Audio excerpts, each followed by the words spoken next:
So as we continue to prepare all of our Lego buildings for this new city that's coming together over here, we're converting all of our modulars to mills and doing some upgrades. Well, our next upgrade isn't even a modular at all. It's the Ghostbusters Firehouse from 2016. An iconic set, might be one of my top 10 all time. In terms of greatest Lego sets. You know, it's Ghostbusters, it's iconic, and it's aged very well. Our challenge today is getting this to integrate with other modular buildings in our city. This was not built as a modular. Its shape is very unique in that it's got sidewalks on three sides. All the modulars either have sidewalk just on the front or they're a corner. So we don't have the double corner like this. So I need to rethink how we're going to do this. And here's what I've come up with. We're going to treat it like a corner. And you can see the MILS plate that I've created here.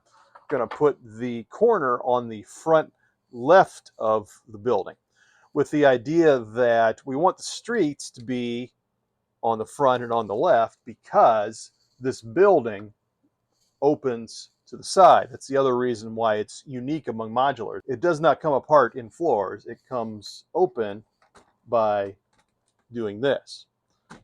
So with the thinking that we want to make sure there is a street on the left side of this building so that it can be opened up. If we did not do that, if we had a building here, you would not be able to open the building. The other thing to think about is as you're opening this, you know, this back part kind of comes across the back of the building.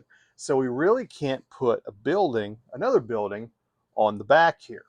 Again, another challenge in terms of how we're going to lay it out with modular buildings.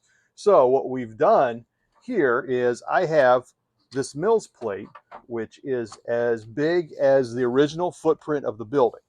It is 32 studs wide, 48 studs deep, which is a little bit off from a normal modular, a little bit longer.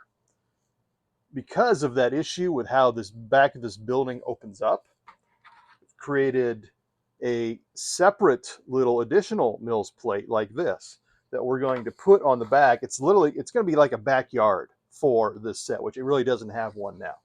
So what happens is we're going to connect it just like this, makes the whole thing longer. So it's now 32 by 64, which is really the size of two normal modulars, which are 32 by 32.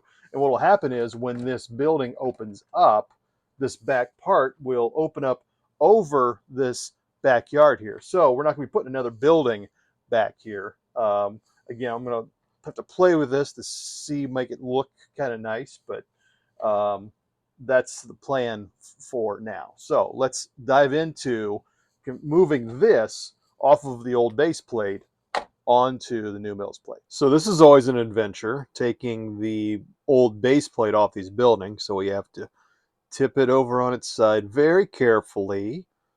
And once you do that, this base plates really kind of peel off pretty easy, although I have just broken this one. But that's going to be an easy fix. So now that we've taken the building off, we take the parts off of the old base plate, move it on to our MILS plate. And once that is complete, then we can take the main part of the building and place it back on top of what we've just built.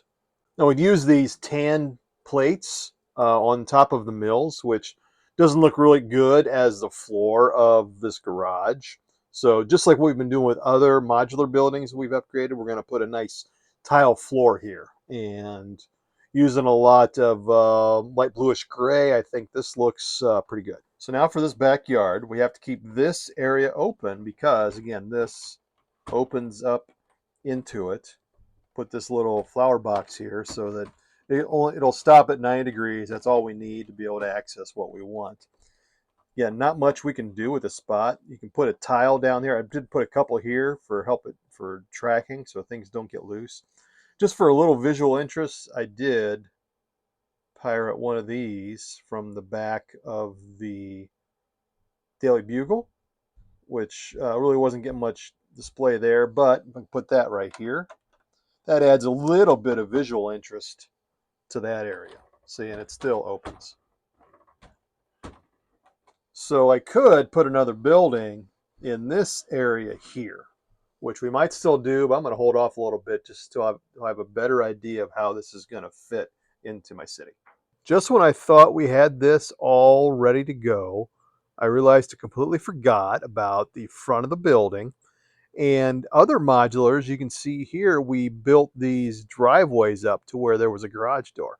Completely forgot about that with this. I was so worried about the back of the building. But never fear, this is really not that big a change in the grand scheme of things. Just got to take the building off, tear up that MILS plate, and redo it slightly so that we can build in that driveway.